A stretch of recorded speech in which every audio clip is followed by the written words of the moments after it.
Good day everyone.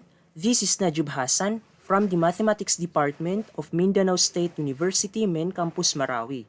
So in this video, I am going to discuss about the indefinite integrals and the definite integrals. So sa first na integrals na to, which is we have the definite integrals. So we have the integrals of f of x dx from a to b. So sa pangalawa is masasabi natin ito ay isang uri ng indefinite integrals. So sa pag-solve ng definite integrals is kailangan natin i-apply yung normal method sa pagkuha ng integrals ng indefinite integrals, which is ito. And after getting the integrals of indefinite integrals is we are just going to substitute the value of a, which is yan yung lower limit natin. Then after getting the lower limit to these integrals is we are going to substitute the upper limit, which is b, which is ito yung notation natin para ma-identify natin yung lower limit at saka yung upper limit. So first is after getting the integrals of the first integrals that we have is we are going to substitute the upper limit, which is b. So i-minus naman natin yung f of a, which is yan yung lower limit natin. So yan yung process sa pagkuha ng definite integrals. Sa indefinite integrals naman is if we are going to get the integrals of f of x dx is we will just have f of x plus c. Ang ma-identify natin is mag-add lang tayo ng arbitrary c constant sa indefinite integrals. So, gagamitin natin itong dalawang integrals sa pag-solve ng mga examples na to, which is first, we have an example of integrals of x dx from 2 raised to 6. So, what kind of integrals itong number 1? So, we can say that this is a definite integrals. Bakit? Kasi we have the lower limit and the upper limit, which is the value for b would 6 and the value for a would be 2. So, sa pag-solve, accordingly, sa pag-solve ng definite integrals is kailangan natin i-apply yung pagkuha ng integral ng indefinite integrals. So, i-apply natin yung normal method sa pagkuha ng integrals ng indefinite integrals. So, we will have the integrals of x squared over 2. So saan nagmula yung raised to, yung exponent natin na 2?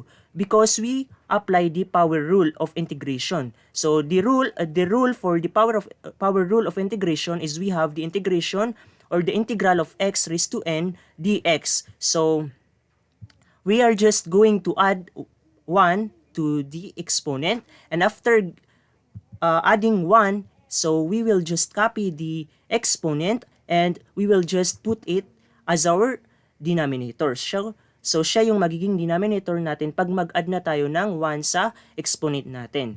So like this, the integral of x dx from 2 raised to 6 is we have the x raised to 2 over 2.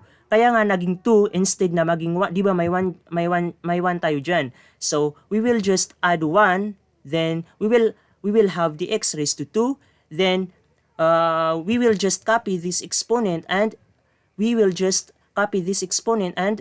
then we will put it as our denominator. So after that is we are going to evaluate, or we are just going to evaluate the value of a and b, or we are just going to evaluate the value of a or the lower limit of the integration and the upper limit of the integration. So the value of our a would be 2. So 2, and the value of our b would be 6. So after determining its value, so we are just going to substitute these values to this integration that we have calculated lately. So we will have this 6 raised to 2 over 2 minus 2 raised to 2 over 2 would be 4. 6 raised to 2 over 2 minus 2 raised to 2 over 2. So, we will get 36 over 2 minus 4 over 2.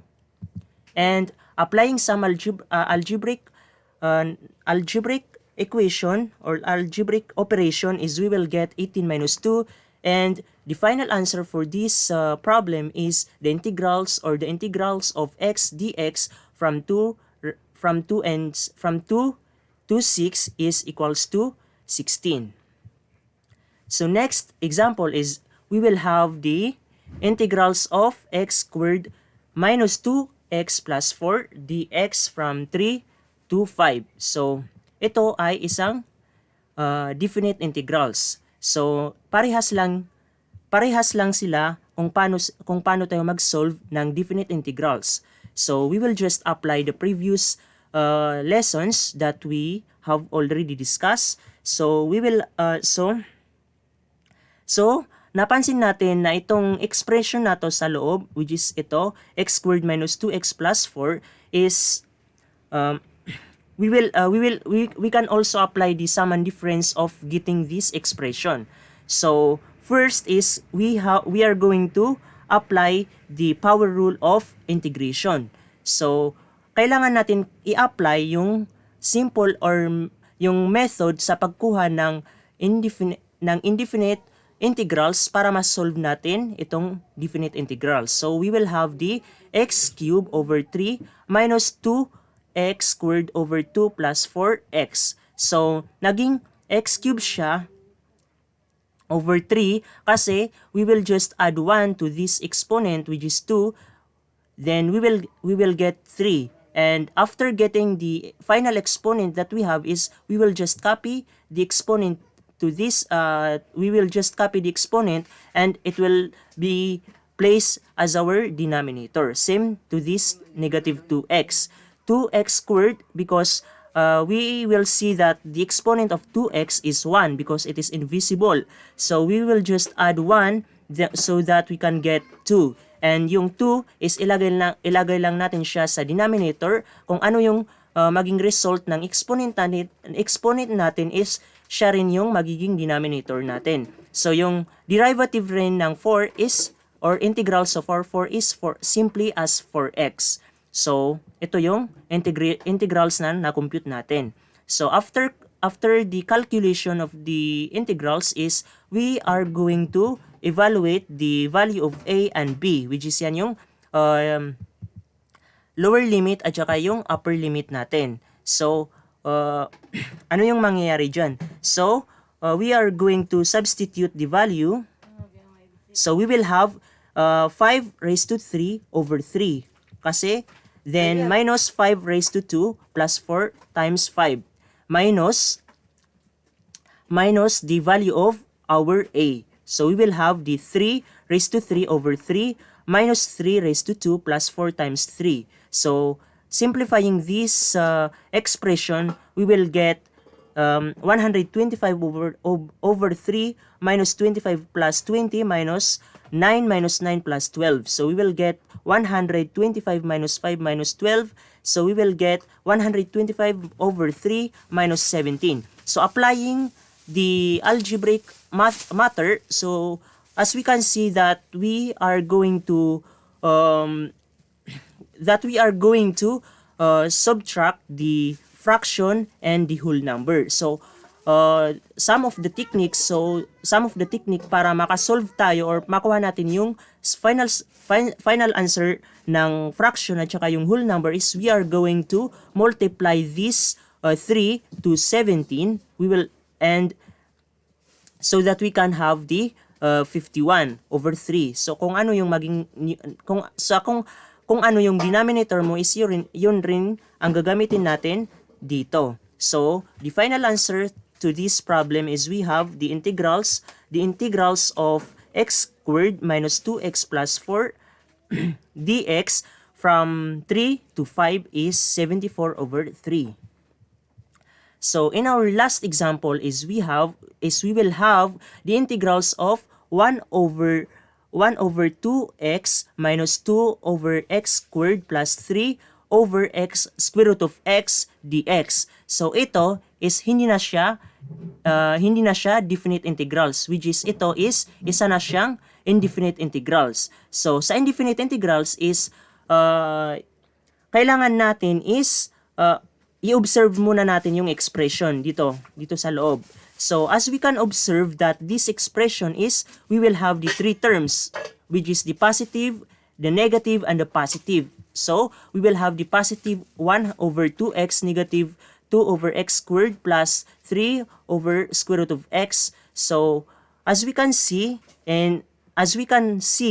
that we will have the constant. So kailangan natin ilagay yung constant outside the integration or the integral sign, which is we will have the 1/2 integral of 1 over x dx. So dito sa pangalawa is ang constant natin is 2. So siya lang yung ilalagay natin outside the integral part. So ang matira lang is 1 over x squared dx plus ang 3 over square root of x. So ang constant natin dito is yung 3. So ang natira lang is 1 over square root of x dx. So nakuha na natin yung mga derivatives ng mga terms na yan. So after getting the derivative of each term is pwede na tayong mag-simplify.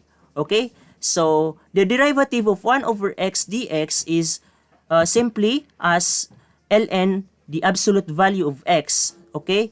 So yan yung derivative ng 1 over x dx. So ang derivative naman ng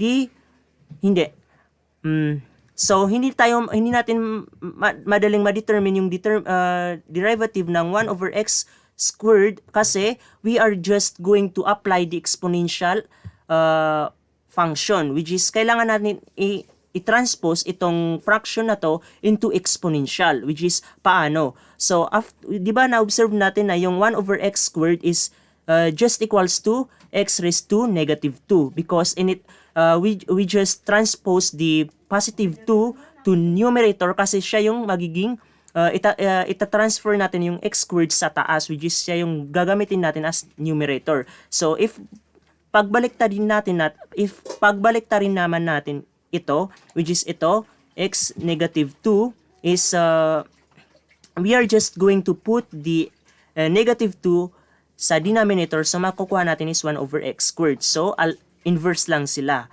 So next is ito.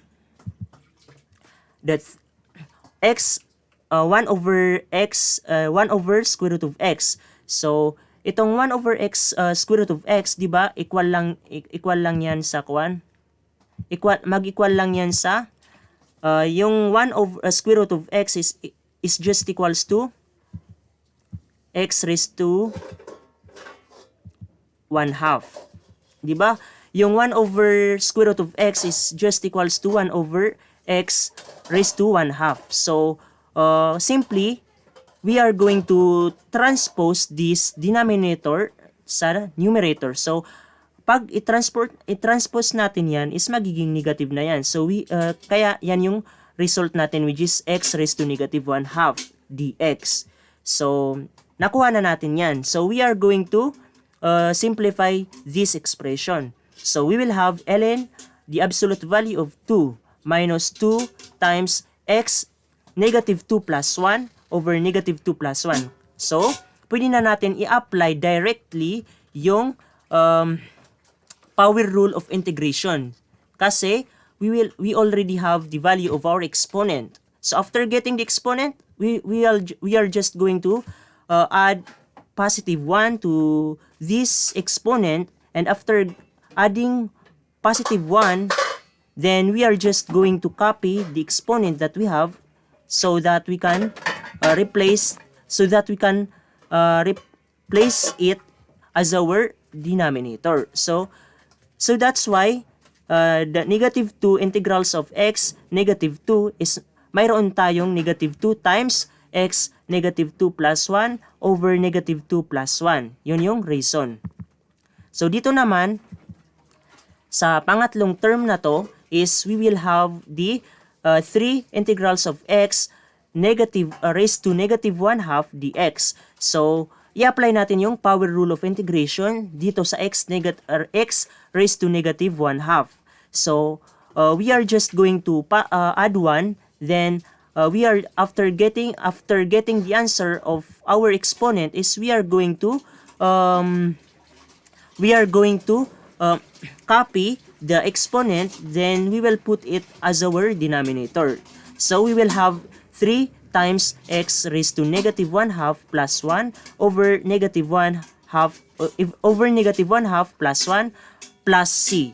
So dito na tayo mag-add ng arbitrary constant c kasi kasi nagsosolve tayo ng indefinite integral. Yun yung pagkakaiba ng indefinite integral at saka yung definite integral. Sa definite integral is no need tayo mag-add ng c, which is yan yung constant arbitrary natin. Pero dito sa indefinite integral is kailangan pa rin na mag-add tayo ng arbitrary constant kasi magiging mali yung sagot natin if hindi tayo mag-add ng arbitrary constant pag nag-solve tayo ng indefinite integral. So we will get ln, the absolute value of x over 2 minus 2x raised to negative 1 over negative 1 plus 3x 1 half over 1 half plus c. So the final answer to this problem that we have is the integrals of 1 over 2x minus 2x squared plus 3 over square root of x dx is ln the absolute value of x over 2 plus 2x plus 6x raised to 1 half plus c. So yun lang. Thermo sa Thank CIC.